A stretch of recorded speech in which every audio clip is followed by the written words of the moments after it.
Hey, everyone, and welcome to this deep dive on something really important, you building a really caring church community. And wow, you've given this a lot of thought, haven't you? The research, the notes you sent over, it's amazing. We're going to Yeah. uncover some really fantastic stuff together, I think. It's so great to see this level of dedication. It's really inspiring. And you're right, this is a critical time for churches right now. Yeah, it's no secret the churches are struggling. You found that statistic about how many are closing each year. Yeah, between 6,000 and 10,000, that's a huge number. It's really something. And then that Pew Research study you shared, church attendance is down. People are just going less often. And if you put those two things together, it kind of makes you think, are churches becoming less relevant these days?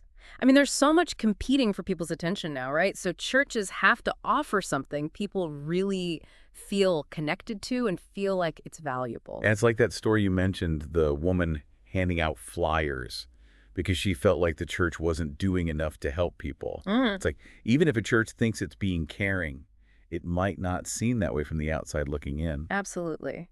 And for someone who's hurting or looking for that sense of belonging, that perception becomes their reality pretty quickly. So how do we fix that? Where do we even begin? Well, you found some interesting leads in that caring church model you've been researching. Yeah, and what I like about the research you've gathered is that it's not just about being nice or having a friendly atmosphere. No, not at all. You're looking for ways to really make a difference.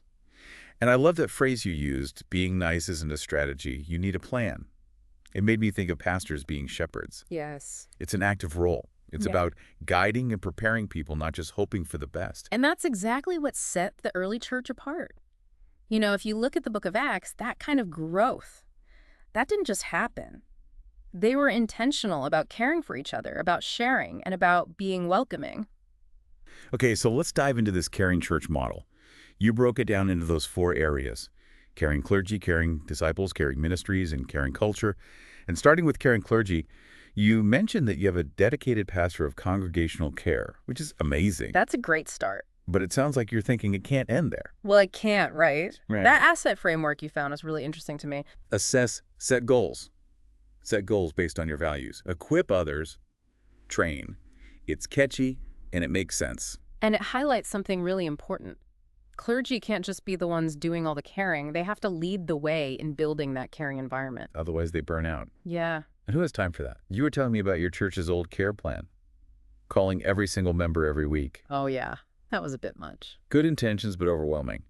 So strategy is key, which brings us to caring disciples. This is where you're really walking the walk. You're not just trying to get more people in the door. You want to help them become true disciples. Right, that new member orientation you redesigned, that's a perfect example. You really think so? I wasn't sure if it was too much of a change. The old one was, well, let's just say it wasn't exactly inspiring. But this new one, it's amazing. You focused on those 3 goals. Connect with God, grow with God, serve God. Simple, powerful, gives people a clear path. It's all about making those connections, helping people see how their faith connects to their everyday lives, how it makes a difference in the world. Exactly. Which brings us to caring ministries.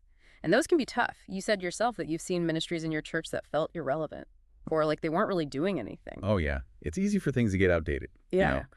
But that 7-step assessment plan you found, genius. It really is. Assigning a leader, getting a team together, actually collecting data, communicating clearly, it's all there. A roadmap to figure out what's working and what's not. And you were saying how important it is to make sure those ministries are actually meeting the needs of the congregation and the community. Things change. People change. Absolutely. You can't just keep doing the same things the same way and expect it to work forever, especially if you want to reach younger people. They can tell when something feels stale or irrelevant. Okay, so that brings us to the last piece of the puzzle, caring culture. And that's a tricky one. It is. It's one of those things you can't really see or touch, but you know it when you feel it. And here's the thing, Yeah. culture. You don't just stumble into it.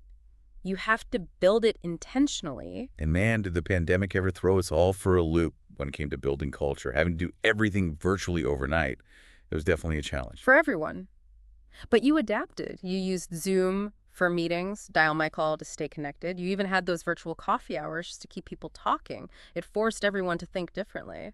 We had to get creative. Yeah. But it made us realize that technology can be a powerful tool for connection, even when we can't be physically together. And you're right, culture isn't static. It changes. It evolves. Like they say, the only constant is change. Right.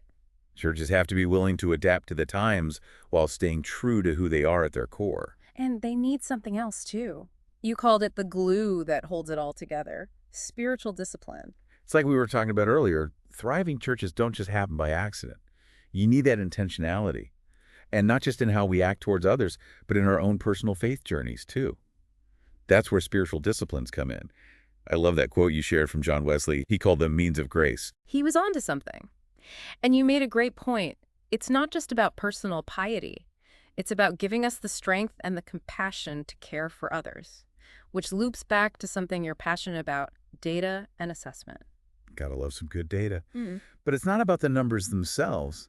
It's about using them to make better decisions. Decisions that help us build a more caring and supportive community. You've been doing some interesting things at your church with surveys and assessments, haven't you? We have. And honestly, Yeah. some of the results were really surprising. Yeah. Like we found out that a lot of our members felt disconnected from the church during the week. So we started trying new things to engage them outside of Sunday services. It's a work in progress, but But it all starts with listening right, understanding the needs of your congregation and being willing to try something new.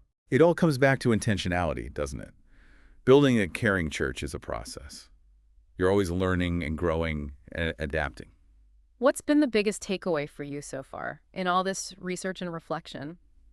You know what surprised me the most? Realizing that so many other churches are grappling with these same questions.